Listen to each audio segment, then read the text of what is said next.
will make her opening remarks. Thereafter, we will take some questions. Please remember, identify yourself and your organization's name. And I would request you to ask one question only so that your friends can be accommodated. Thank you very much. Over to Honorable Finance Minister. Good afternoon.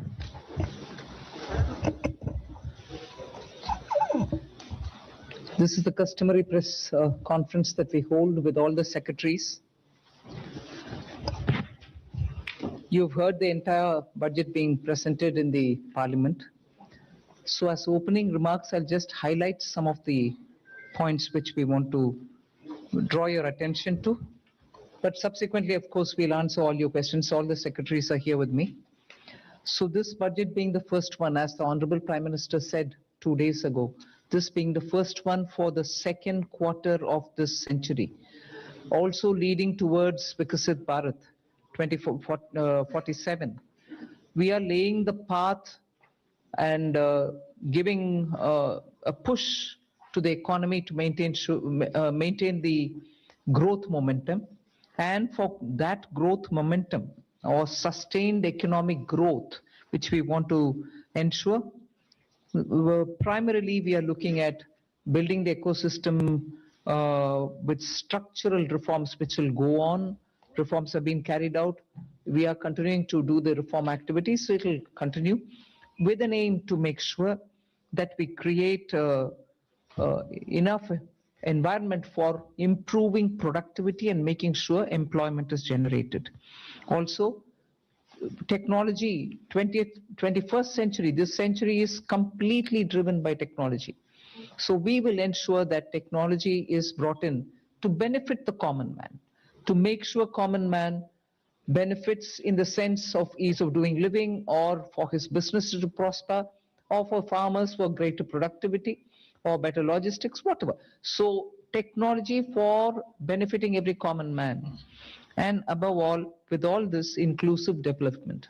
Sabka Saath, Sabka Vikas, and that is why you heard me bringing in schemes which have good allocations for bringing better health facilities, creating a cadre of people, not cadre in that sense, but a bulk of people who can come in as health workers. Also making sure we are able to provide dignified opportunities for Divyangjan. Mental health has also received a lot of attention. So these are the side for Vikasit Bharat and making sure Sabka Vikas hoega. But the idea is the advantage and the momentum that we gained since after COVID by increasing public capital expenditure will continue. We've announced that 12.2 lakh crores are coming through public expenditure this time. It is 4.4% of the GDP. I'd like you all to please notice that, which is the highest, at least in the last 10 years. It could even be highest if you were to take data earlier. No increment in capital expenditure, sustained fashion has happened ever before. This one marking 4.4% of the GDP. Then what are the kind of things which will happen through it? You will have dedicated freight corridors. I've named Dankuni in the east, Surat in the west. Then I've also highlighted that 20 new national waterways, not national highways, national waterways are being planned. And again, there, those are going to pass through some of the critical mineral areas. Orissa, where the mineral-rich state, you have the waterways taking it to the port, and the two ports have been identified, Paradip and Dhamra. Similarly, we are also making sure that the coastal cargo movements will be enabled through a cargo route, so that through the coastal area we are able to cut down on cost of movement of goods. City economic regions, developing them is a very big new measure that we're coming up with. And for that, an allocation of 5,000 crore per city economic region. Imagine the amount, 5,000 crores in 5 years, 1,000 crore per year per city is being given, and the emphasis is going to be largely on tier 2, tier 3 cities. And then talking of infrastructure further, with the capital expenditure coming with the big number, you're having also the high-speed rail corridors, 7 of them announced, and the destinations are clear so that they become the bridge for all these economical robust centers. So those are for making sure that the infrastructure and the capital expenditure are getting tied up, and the country benefits from the ripple effects that these can bring in. The 7 strategic and frontier sectors in which we've highlighted that will increase productivity and also have new investments come in and give emphasis for India's own brand on those things is on the biopharma sector. I think that's going to be a big change in the way in which we are looking at giving capacity for those who are able to research, who are able to undertake research and development. So 10,000 crore initiative again over five years for domestic biologics and biosimilar production. This is a clear message and backed with enough substance that India's lead in the pharmaceutical sector should be kept intact, but at the same time bring in newer ways of helping the pharma sector, and also because it has an impact on human health. Semiconductor mission had 2 major announcements that will improve the India stack and also the IP related matters. Electronic components manufacturing scheme for 40,000 crores is a major encouragement for electronics to become self-sufficient. We have also announced establishing rare earth corridors so that India can face and be able to meet its own requirements with its materials. So once we identify and are able to explore these minerals and process them, make them available for us, our dependency on external sources for bringing in the rare earths will be lesser. And we've identified the states where we want to establish this rare earth corridors. They are going to be in Orissa, Kerala, Andhra Pradesh, and Tamil Nadu. So these are very important developments, and they are going to have multiple decadal impact on the Indian economy. Our dependence on magnets and rare earths will be brought down. 3 dedicated chemical parks, again for reducing our import dependence. High-tech tool rooms for research that will be set up in 2 locations. Very important thing is about the construction equipment being imported. That could be for building tunnels or metros or high energy and also heavy duty equipments, which we are relying on imports. We want to manufacture them in India. And that is why I said, how does it affect a common man? It affects because firefighters today have novel, new, big ticket and small, very small firefighting tools and weapons or equipments. We don't have them in this country. That's why if there is a fire accident in some very congested area, our equipments are not able to reach those points. Whereas there are equipments which today are produced abroad, which can navigate those small corridors and go save people's lives. Whether they or huge ones, all of which we want to make sure that we will have production in this country itself, whether they are tunnel boring or anything else, from small to big, we want to bring in those very impactful infrastructure into India. So we'll support domestic manufacturing. Then container manufacturing is another, which we'll support. I think I've gone in detail talking about the textile support in various forms. One very important announcement was made, Mahatma Gandhi Gram Swaraj initiative, which will make sure khadi, handloom, handicrafts will all be brought in, and one district, one product will all be brought in this initiative, and we'll be able to support rural artisans, rural workers, and handloom weavers in those areas. Legacy industrial corridors have got saturated. Manufacturing happening there is now very constricted because they are not able to bring in newer robotics and others. So we want to upgrade these legacy industrial clusters so that they become cost competitive, and efficiency comes into these places. Even more important is the champion MSMEs, small and medium industries, entrepreneurs, MSMEs, who are going to be given all the support, and three-pronged approach is being taken up there. We are giving equity support, we are giving also liquidity support, above all professional support for them, so that MSMEs, the equity support is supported by a 10,000 crore SME fund, growth fund. Above all, we are also topping up the Self-Reliant India Fund with 2,000 crores. So MSMEs should not feel any dearth of resources for equity. Similarly, they shouldn't feel any difficulty for liquidity in their hands, because the TREADS platform will now be treated almost as a backed up, security backed up instrument with which they'll be able to discount and get their monies. For professional support, we are working with the Chartered Accountant and Cost Accountant institutes so that they can create corporate mitras who can help these MSMEs in filing their returns, doing their accounts, and so on. Above all, for youth and training, there's so much.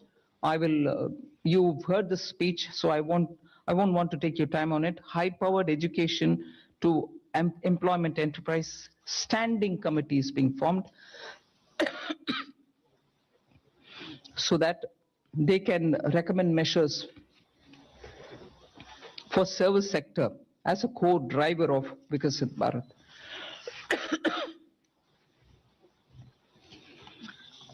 Part B concentrated a lot on tax and related concessions that are being offered. More importantly is the process simplification which has been announced.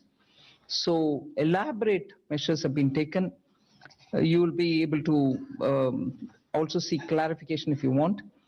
New export opportunities for fishermen who can go into the economic India's zones, high seas, and also assess and access the global markets.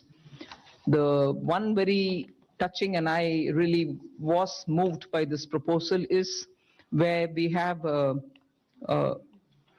identified 17 drugs or medicines which are going to be basic custom duty exempt, which are important for cancer patients.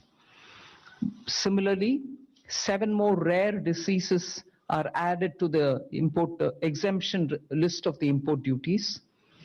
Baggage clearance and personal items which you bring in when you travel are all being given enhanced duty-free allowance. Besides that, there are quite a few direct tax and indirect tax proposals. Decriminalizing the penalty proceedings and support to the IT sector are some of the high points. As an opening remark, I'll conclude here. I'm sure you'll be able to ask questions and seek clarification. Thank you for coming. Thank you, ma'am. I'll start this question, taking the questions. First question is 17. 17. Good afternoon, ma'am. Shishir here from Hindu Business Line. Ma'am, my question is that under the miscellaneous capital receipt, the provision is 80,000 crore rupees. And last year, the provision was 47,000 crore, which has been reduced to 37,000 crore rupees now. Does this mean that there will be more equity monetization this year, or there will be more focus on the asset monetization of CPSEs? So you've got it rightly. The intent is that we will have a very strong asset monetization plan in place. Last year, ma'am had announced in the budget that there will be a pipeline prepared, which is being done. So we hope to reap the dividends from that.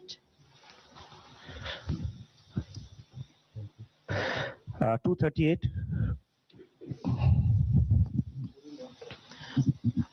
Ma'am, Timsi Jaipuria, this side from CNBC TV 18. I just wanted to know the rationale behind the hike in STT in futures and options.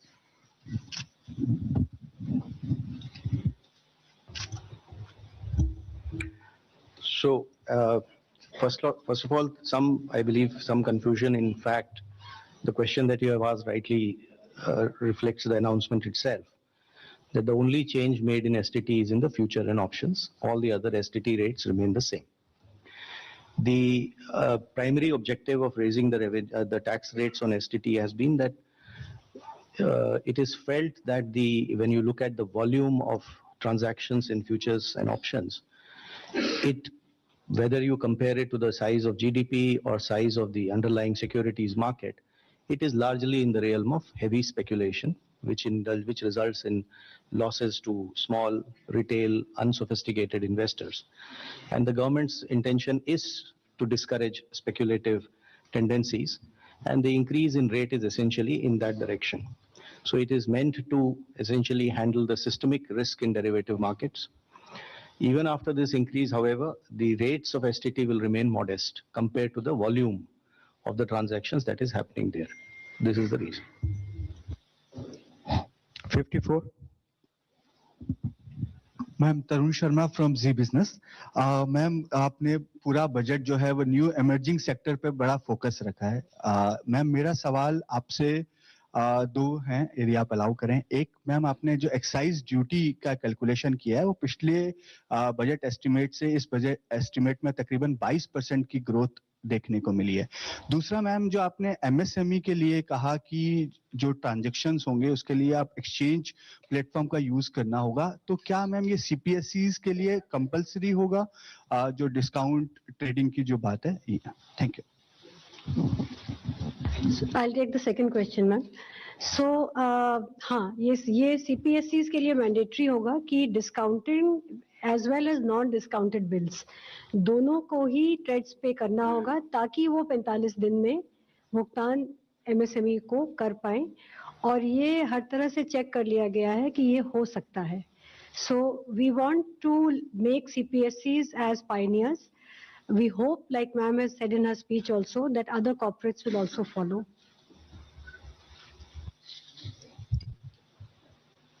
On excise.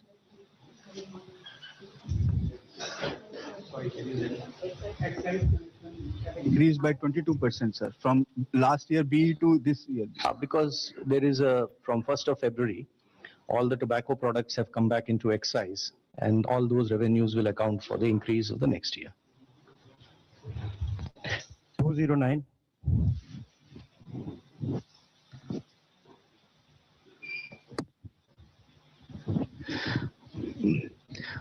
Ma'am, Prakash Pedashi from ET Now. The budget has announced restructuring of PFC and REC. What will this restructuring look like? And does this also mean that these NBFC will be merged going forward? What is the later part of your question? That these NBFCs are not going to? Merged going forward? Yeah, I've said we are rationalizing it. You'll get to know as we go forward. We want to streamline it, and therefore we'll be taking some steps. We'll let you know the moment we decide how to go about it. 234. Hello, ma'am. Harsh Kumar from Business Standard. Ma'am, two questions. One is, you said that a high-level committee will be formed on the banking reforms in order to 2047. Are we going further for any kind of merger or something, since government is continuously saying that we need at least two of the big banks, in at least of the top 20 banks. So are we going towards that? No, first of all, when I say that it's going to be a high-level committee which is going to look into it, the terms of reference will be prepared, and we are looking at committee to go into the entire expanse of the banking sector so that they come up with recommendations which help us to plan for banking for 2047. We need, by the time we become a Vikasit Bharat, 2047 is our goal. We need to understand what are the other steps that we need to take in the banking area, and based on the recommendations, we'll go forward. But we have the Secretary, Department of Financial Services. We'll ask him to also give us, please. Ma'am, I think you have rightly responded. There are large number of aspects relating to the banking requirement. For example, the credit to the GDP, commercial credit to the GDP ratio low, and the expansion of the banking network, and what kind of procedures currently we have that is impeding both the deposits as well as credit. All those aspects will be looked at by an expert panel, a committee. And well, we'll definitely have TUR and then also consult the all the stakeholders. And the government will take a view on how to lay strong foundation for 2047 Viksit Bharat. Ma'am, one more question. 229. Left side, yes. Ma'am, Premanshu from Anandabazar Patrika. Ma'am, have you consciously avoided announcing any bonanza for the pole-bound states? And secondly, can you elaborate on this East Coast corridor, industrial corridor you announced? See, the industrial corridors are very critical for supply chains. We need a predictable mineral, rare earth and magnet related products to be made available for India's manufacturing, whether it's lithium ion, whether it's automobile sector, whether it's the new age solar. You need these rare earths to be processed and be made available. We have enough raw materials. The coastal areas are rich in these minerals. And therefore, states also felt, I mean, I must credit that the interaction that I had with the finance ministers pre-budget, many states felt that there are rare earths which they can utilize. We then sat up in the budget group that we have, Revenue Secretary, Secretary DA, and thrashed out, talking with the states. What are the kind of things that we can do so that their capacities to extract these minerals, process them, make them something which the industry can benefit from. So India can be less dependent on imports of these materials. That is where, having spoken to states, we thought it's very important to recognize the corridor and give a policy for it so that industries can invest, private sector can come in, governments, state and center can come together on it. That is where these corridors were announced. And looking at the success of the defense corridor, I can confidently say these rare earth corridors will make that big a difference to the Indian economy. The first question, I think there's enough to cover all the election states. If I do, you will ask me, why have you done it only for the election states? Now I've done it for election and non-election states as well. You want me to spell out what has been done only for the election states? I'm quite happy to do it. 262, front. And the front, please. Here, front side. Front row. Good afternoon, ma'am. Sapna Das here from CNBC TV 18. Two quick questions. Just wanted to understand the gross borrowing at over 17 lakh crore. Would the government look at it as being on the higher side? Just asking that. And within that, also, if you look at your net tax revenue stream, of course, B to RE it's higher, and a lot of concessions have been given away both on direct and indirect taxes. But the trend seems to be a bit flat, around 28 lakh odd crore. So if you could explain to us, how is this entire thing looking?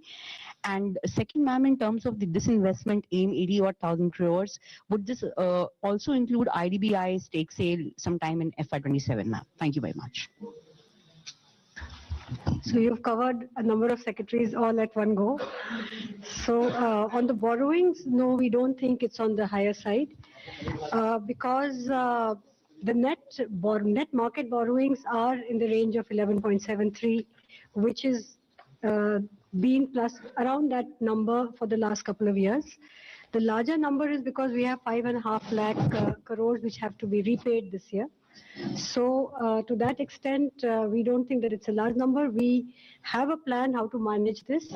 And according to that plan, which also gets released from time to time, the markets would also know, as well as all of you all. 4. Okay. So, on the tax stream, because of some concessions that were given this year, there has been some course correction. But if you look at the next year, the direct tax is growing at 11.4%. and continues to be 3.1% of the GDP. The total collection would be 6.9%. The indirect tax excise is growing very healthily because of the base correction. I mean, the base which has got added. Customs too is showing a decent buoyancy. So on the tax revenue, I think we are looking up. And even GST, as you would have seen the collection figures today, after rate rationalization, the buoyancy which we had expected, and in this hall we had discussed about it, you can see that coming back on that tax. Hi, ma'am. Meghna Mittal from Money Control. The fiscal deficit target that you have set for next year from 4.4 to 4.3 is being seen as very, very gradual. Is there a specific reason, or is it because of the global uncertainties as one of the major factors for being such a gradual fiscal consolidation path?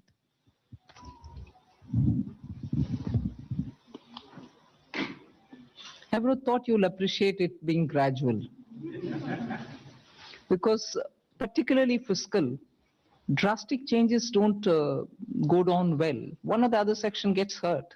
We will have to be gradual, but yet keep it well within that band which gives confidence. And to show that we care for fiscal prudent management. There's no point in me dropping it to, let's say, 4. It has to be steady so that the economy goes in a steady speed. So it is a responsible number and realistic number. It's not as if I wanted it to be so gradual. It is a responsible number. We should achieve it and equally not bring in any kind of turbulence anywhere. Thank you. From the center flank, 190. Thank you and congratulations on a very comprehensive budget. Before you start, I was going to look at PIB and say this side is being ignored. Yes. But good that he called you. Thank Come. you. I'm Aprajita Saxena from CNBC International in Singapore. I'm very curious because you started talking about tech, and I want to ask a question about the ISM 2.0. There are those on the outside who say that India sort of lags when it comes to AI innovation, especially innate innovative LLMs. Is the strategy of ISM 2.0 to sort of become part of the global value chain, or are you more positioning towards India creating its own native LLMs? Thank you. I think Ashwini Vaishnav, the minister, has been speaking extensively about this.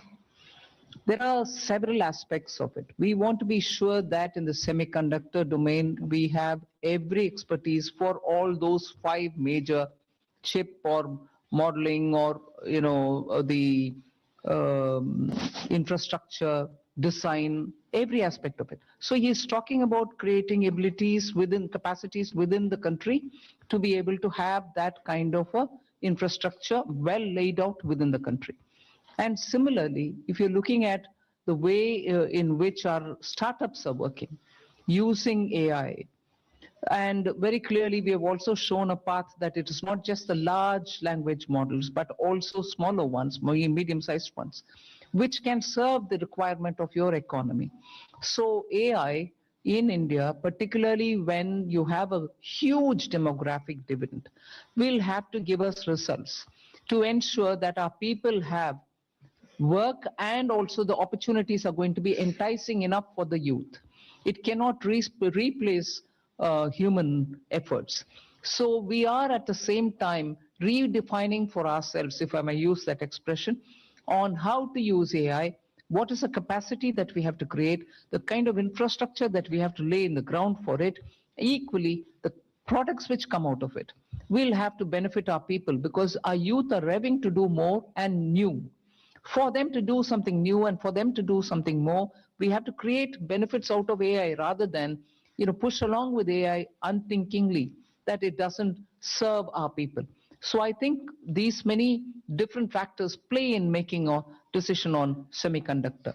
And that is where semiconductor ISM 2.0 looks into these aspects as well. And I'll ask the CEA to speak a bit on it because he spent a lot of time so that he could write effectively capturing what's happening down. Ananta, you want to say anything on it? Actually, we have to see the semiconductor mission and the announcements related to the rare earth corridor, which ma'am talked about a few minutes ago. All of them as part of the framework that we presented a couple of days ago here on the strategic resilience part.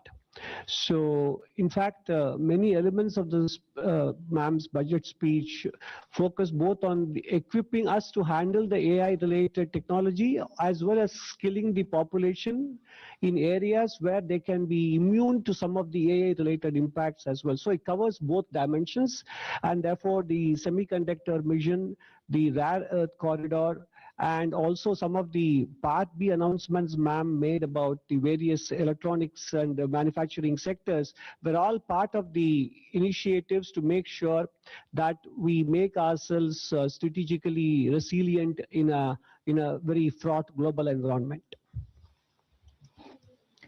138 at the back side. Yeah. I'm Rishabh with NDTV Profit. Just wanted to ask on the buyback tax, the rationale behind it, because was it essential to do it now? Because in 2025, there were a lot of companies that came out with significant share buybacks. Also because, and also do you foresee some sort of a reduction in buybacks? And secondly, on pollution related schemes, the outlay has been very stagnant, but pollution as a problem remains. Is this not a policy priority for the government now? On the buyback, I'll have Revenue Secretary brief us. So first of all, on the buyback, I'd like to clarify. I hope that the point was clear enough in the speech also, that it is in fact, a relief. It's not a tax, additional tax. It is a relief. Buyback tax system was changed to make it as a dividend income, which is income at the applicable income tax rate at the hand of the shareholder. It has been corrected now, and we have put the tax to be in the hands of shareholder as a capital gains tax, which long term, for example, will be only 12.5%. So there is a correction and a relief which has been given to the shareholders. All that has been done is, the whole objective of doing that change at that time was misuse of a tax arbitrage by promoters. So the change made for promoter is that additional buyback tax on them, which again keeps things status quo for them. So even today, the marginal rate at which they would have been paying the tax as a dividend, which is at their respective income tax rates, we have kept it at 30 and 22. If it is a corporate, 22. If it is an individual, 30. So as far as promoters is concerned, it is status quo. As far as the other shareholders concerned, it is actually a very big relief. So that is probably what may make the point a little clearer, the announcement itself clearer. 76 at the front side. Pollution.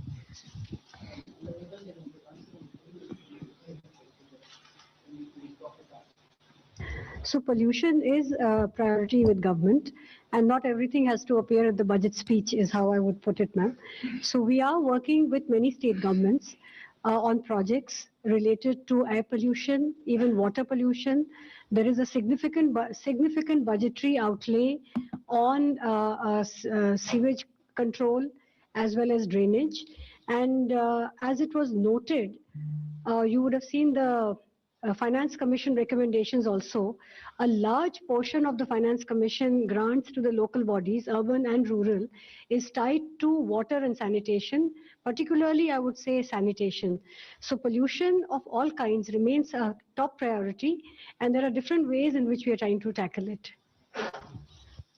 Hello, ma'am. Ma'am, I am Monica from Business Standard. Ma'am, I have two questions. Ma'am, I am here. Ma'am, I have two questions with regard to customs. Ma'am, in your budget speech, you said that honest taxpayers will be able to close their case and they can pay the additional amount in view of penalty. So I want to know whether this is a customs amnesty scheme, and if you can just provide the contours of this scheme. And also, ma'am, Economic Survey flagged the need for convergence between transfer pricing, which comes under income tax law, and customs valuation. But there was no mention in your budget speech. So is there any such proposal being considered by the government? Both on the direct tax and the indirect tax, this is not an amnesty scheme. This is essentially an offer given to the honest taxpayer who would otherwise, when he gets to know that he has to pay the duty, he will like to pay it. But because our laws require him to also pay a penalty on that. The negative connotation associated with being penalized, which he has to obviously disclose at some point of time, does create a situation for him or an incentive for him to rather dispute the duty, even though he may not want to do it. So the window that we are giving to the taxpayer is that you will, if you are willing to pay your tax or whatever is the duty, instead of penalty, the same amount you can pay in the form of an additional amount. So it will not be either a relief or an amnesty. At the same time, this amount that you pay will not be treated as a amount which you have paid as a penalty, and therefore that negative connotation will go away. You may have seen that there is another announcement of a similar nature on the income tax side, where when it comes to the cases of underreporting today, there is a provision under which you have to pay tax, interest on tax, and a 50% penalty. If you are willing to accept the demand and not go on appeal, you need not pay the penalty of 50%. You can go ahead and pay your tax and interest, and the matter is closed. What we have done is expanded this window and included even misreporting cases, where penalty is otherwise 200%. But there again, we are telling him that you can settle it by paying the tax, the interest on tax, and this 200% get reduced by half. You pay 100% as an additional income tax.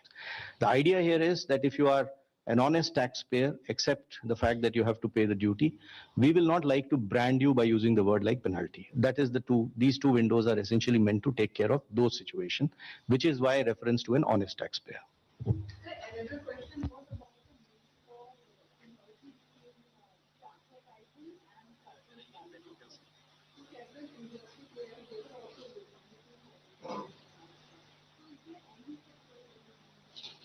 Yeah, we are examining that separately.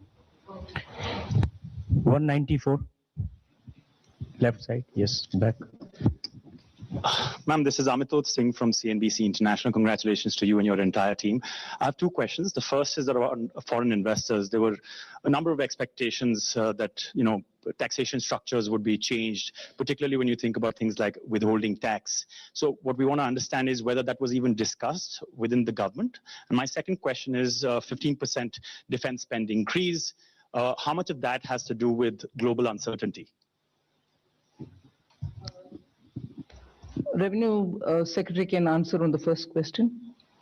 See, global uncertainty is something which definitely occupies all the officials' mind when we are preparing for the budget. But I won't attribute it to be the cause for any one step. Across the board, we kept that in mind. So it's not the cause for any one thing that we've done or one thing which we did not do. That's kept in our mind. Our macroeconomic fundamentals are strong. You heard the CEA speak that despite you having a macro sound economic foundation, you're still sort of facing a world which is uncertain. And therefore, when currency, Indian rupee versus the dollar becomes an issue, you have done everything within the country to make sure your fundamentals are fine. But the uncertainty globally is affecting on many grounds, and we are seized of it for everything that we do, not for one particular thing, but ours. Yeah, I think today we need to look at what has been announced in the budget. So we would rather focus on that, because there would obviously be many of the issues which would be discussed and deliberated. But what has come out for you before in the budget is what is there, and we should probably focus on that. And if you saw that there are many announcements, especially which are addressing the needs for attracting investment in India, bringing more certainty, both for the residents who interact with their related parties, as well as for the non-residents who otherwise do business here. There's a whole host of those announcements. You would appreciate that what, for example, has been done in IT services is a change which is completely, and it's a fully comprehensive change, which practically will take care of just about 30 companies need to now sign APAs. The rest, all 11,000 odd, will be covered under one or the other system of certainty of taxation, either through safe harbor rules or through the APA agreements. So this has been a major change. In specific sectors where we felt that the residents needed certainty, we have provided that, whether it is in the data center, whether it is in manufacturing, electronics, even for the expats, if they are going to stay here, the experts, for a longer time. On the data center, I just thought I'll take this opportunity to clarify, because there was some speculation about what has been done. The thought process in this is that a global entity which is providing kind of cloud-based data services uses data centers all over the world to provide services to the customers. So it is very difficult to connect one-on-one as to which data center has resulted in what type of revenue. So the international entity of this nature would like to set up data services centers in India, which is a net economic plus for us because it adds to that scale and level of economic activities. It has strategic purpose too. So the arrangement we have done is, just because that entity will set up data service centers and will use this as one of the many to provide services globally, should not become a cause of uncertainty for it that its global income will get taxed here. So that is the certainty which we are giving to it. Quite naturally, the data service center, which is located in India, will be taxed depending on the way it is positioned. And that entity will be selling its services to customers in India through a reseller entity, which again gets taxed. What we are excluding from taxation is this global entity, which is essentially doing cloud-based services, using data services centers across. And we do not want it to be deterred from enhancing its business footprint in India to provide such global services. I'll just come in to add to that point on foreign investors, to point out one or 2 points on the Part A side also, which are important. One is that this was this ask from AIFs for a very long time, that most AIFs in our country are formed as trusts. Their request had been for a pretty long time to consider if the LLP Act can be modified and amended to align it with the functional requirements of AIFs. So that has been announced today, which is a very big move forward, as it will allow them to, the amendments are going to be of such a nature that by becoming LLPs, first of all, the liability will get limited. And then there are going to be amendments which will also allow for document filing, rationalize for entry and exit of partners, and similar such things to make it easy for the AIF partners. So that's one of the announcements today. The other was the announcement on the PROIs and the relaxations given therein of how much they can invest in a company individually and together. So those limits have been significantly enhanced, and all of it has been rationalized in line with OCIs and NRIs. Other than that, the FEM NDI rules, we intend to review it for 2 things. One is, again, we are continuously in touch with investors. There are asks over there. So instead of doing it one by one, this shows the intent of the government to actually reach out and address the world which is interested in investing in India and make it easy for them to do so. 214. Ma'am मैं आलोक प्रियदर्शी हूँ CNBC आवाज से। Ma'am मेरा सवाल यही है कि जो सवाल STT से रिलेटेड है, सिक्योरिटी ट्रांजैक्शन टैक्स से, मैम यहाँ पे मैम जो पॉलिसी है फ्यूचर एंड ऑप्शन को लेकर सरकार की क्या पॉलिसी है, थोड़ा सा स्पष्ट करें। और दूसरा कि जो STT बढ़ाया गया है, बहुत ही जैसे रेवेन्यू सर ने कहा कि बहुत मामूली बढ़ोतरी की गई है, तो क्या इससे जो सरकार की पॉलिसी रिटेल इन्वेस्टर्स को ऐसे जो बहुत हाई रिस्की इंस्ट्रूमेंट है उनमें निवेश से एक तरह से कॉशन करने की पॉलिसी है, तो क्या इससे ये मकसद हासिल होता है क्या? I'll ask the Revenue Secretary to go into the details, but आपका विषय जो मकसद के ऊपर बात कर रहे हैं ना, मैं पिछले बजट के समय में भी इसका एक्सप्लेन भी की। We are touching only the futures and options. STT otherwise बाकी सब का ट्रांजैक्शन के ऊपर कोई नहीं किया, मगर जहां स्पेकुलेशन, हिंदी में सट्टा बोलते हैं, स्पेकुलेशन ज्यादा और समटाइम्स हाईली रिस्की, क्योंकि हमें मैसेज आता है लोगों से कि इधर बहुत लॉस भी फेस कर रहे हैं लोग जिनके हाथ में इतना एक्स्ट्रा पैसा भी नहीं है जिससे वो स्पेकुलेट कर सकते हैं। So this nominal increase is purely aimed at high speculation only to deter them. मकसद बोल रहे हैं, हाँ, उनको थोड़ा डिस्करेज करने के लिए। हम इसके खिलाफ नहीं है, जरूर एक्टिविटी जो होता है उसका रेस्पेक्ट करते हैं, मगर इतने लॉस और इतने छोटे छोटे लोग का लॉस को सरकार देखकर कैसे आप चुप रह सकते हो? डिटर करो थोड़ा उसको पीछे हटने के लिए, बस उतना ही। So the tax is only one element of kind of supplementing or supporting that policy, which is what I explained before. In as far as the rest of what and how this market has to be regulated is probably for the market regulator to respond better on that aspect of it. 67 from the center. So I'm Pallavi from CNN News 18. Little political question because the reactions are coming in from the opposition parties. Rahul Gandhi specifically says that the budget has failed to go in for a course correction and that it did not address the real concerns of the country. With due respects, I don't know what course correction he is referring to. Economy and its fundamentals are strong.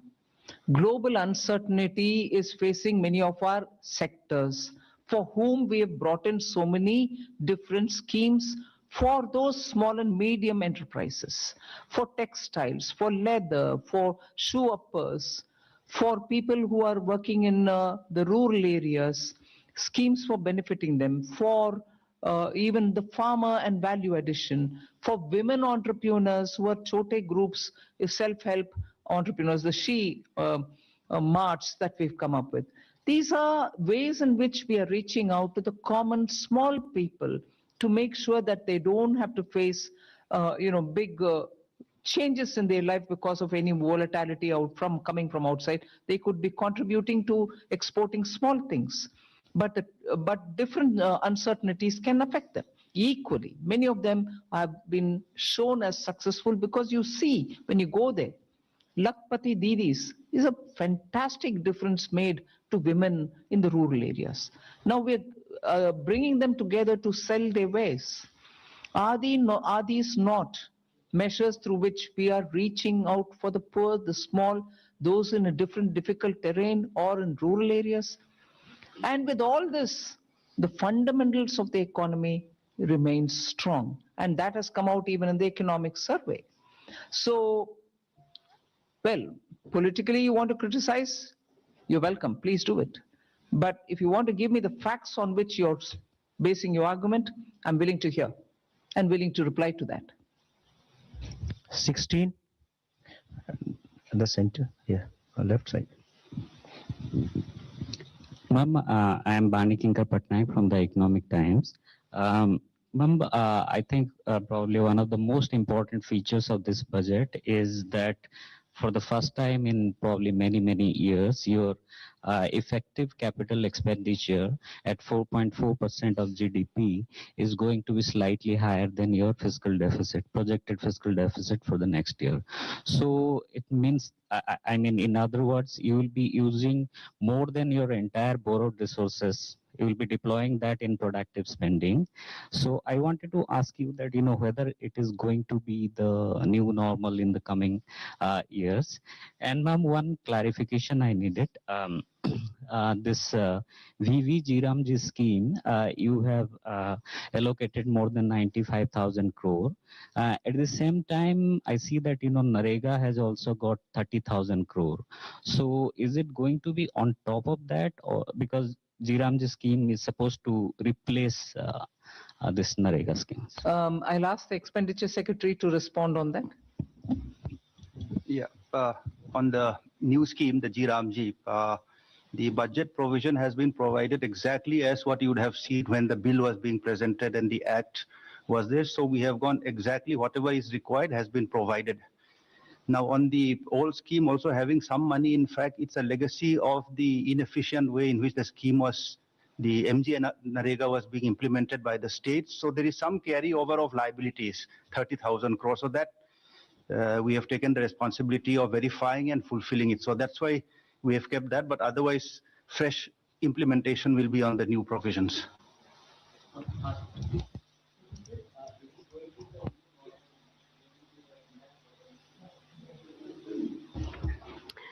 I would say that the fact that we have an annual budget means that we review everything annually. So I will leave it at that. We have done our fiscal math, and I think we come with a certain credibility on the fisc that we are confident of meeting, and while adhering to our commitment to higher capex. And fiscal deficit financing, as we have always done, is through a mix of market borrowings as well as NSSF. So that will continue. So there's not many major changes like that. Thank you. 37 at the back, yeah. Hi, ma'am. This is Shrimi Chaudhary from NDTV Profit. Just wanted to understand that this one-time foreign asset disclosure scheme, how that will be different from the similar scheme in the past, and if you could elaborate a contour of that, and also, is there any estimation of undisclosed foreign assets being done by the department? So this scheme is meant, first of all, for small taxpayers. There is a ceiling of the amount that can be disclosed. This window was provided for the first 3 months when the act was brought in, the BMA Act, and that time people utilized it. What has been found is that there are many small taxpayers who, because of their ignorance, etc., have not been able to do proper disclosures. So this window is being given as a one-time 6-month window for such small taxpayers, the list of which some idea of who they are has been given in the budget speech also. So there are two streams in this window. One is of the people who have paid their tax, the income is disclosed and is quite transparently known. All that they failed to do is they were not able to disclose the asset, foreign asset that they had because of that, which means they will be able to prove that the income was put to tax. However, the asset was not, just only thing they did not do is did not disclose it in their returns to the income tax department. So this is the window B, where we are saying that if you have a foreign asset of up to 5 crores, you can pay a fine of 1 lakh rupees, which today under the act would have entailed them a fine of 10 lakh, a penalty of 10 lakh rupees and prosecution. So you will get both immunity from penalty and prosecution, and you can declare those assets. This is category B. There would also be category of people who may not have been able to or have not properly disclosed their income. This is the category A, for which the limit is 1 crore rupees. So 1 crore rupees of foreign asset or income, if they have not disclosed, then they can disclose it during this window. In this case, however, they will have to pay the tax as well as 30% tax and then 30% additional tax on top of that, and a certain amount of interest. Again, they will get immunity from penalty and prosecution. The idea is to essentially help those NRIs, returning NRIs, students, some professionals, people who have gone out, people who may have got ESOPs, any kind of such assets that they may have outside. They'll be able to disclose it and be able to protect themselves against penalty and prosecution and come clean. And it has been structured in a manner that it addresses only small assets. And secondly, it is something which will be helping them to also, get away from all the procedural problems of penalty and prosecution. 25. Hello, ma'am. Ruchika Chakravanshi from Business Standard. Ma'am, while you have stated that global uncertainty was playing on the minds of officials across the board, if I may ask you, what was the one challenge that you were trying to address, or economic concern that you were trying to address in this budget? When we said global uncertainties play in the minds of all the officials, it is a truth that all of us are watching, that global uncertainties are really of the magnitude that we've never seen before. So naturally, we had to assess for ourselves the various ways in which these uncertainties are playing out. So all of them are equally important. 243.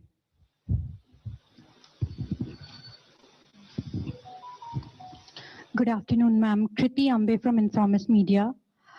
Ma'am, this year's nominal GDP projection, the projection of 393 lakh crore, does it take into account the upcoming base year revision, or is it possible that this number would undergo further revision when MOSPI releases the new base year and releases its estimates based on the new base year by the end of February? Let the CEA and Secretary EA answer that. The 393 lakh crores or 10% nominal GDP growth was arrived at based on the existing GDP base year and the methodology. Ma'am, if I could follow up on that, back in 2015 when the base year revision had happened, the previous years 14 and 13 numbers went up, nominal number went up by what, odd 9 lakh crore. So if FY26 number goes up by that sort of magnitude, or if even if not from 357 it goes to 360, your fiscal deficit estimate would come down even further. So do you think there is You possibility of... began your question with the if, right? No answers from my side for ifs. Sure, thank you, ma'am. 45. I think center. Hello, ma'am. This is Pushpita Dey from the New Indian Express. So a lot of custom duty reductions have been introduced. So how do you see the impact on the revenue, and also particularly for the consumer goods like 50% duty reduction? Will there be any measures to ensure there is no dumping after the reduction happen? And also, not particularly related to the budget, after the recent Tiger Global Tax Supreme Court verdict, do you see there will be any impact on the foreign investment for India? Thank you. Customs duty, the reductions, etc., which have been given have a logic for that sector, the need for those items to be brought into India, and customs duty not to add cost to it. So there is an economic logic of why it has been done. And if you have seen, most of them are meant to essentially enhance either manufacturing or value addition within India, or help the cause of exporters who are using those imported items to export items from out of India. So this is a very conscious sectoral call. For each sector item, the value chain has been analyzed, based upon which decision on whatever moderation or whatever calibration of duties were to be done have been done. The second part, in terms of revenues, etc., is concerned, what you would have seen is there are a lot of custom process reforms that have been proposed. And the idea is essentially to enhance the volume of international trade, which should fetch us more revenues rather than playing on the rate itself. So we do hope that these process reforms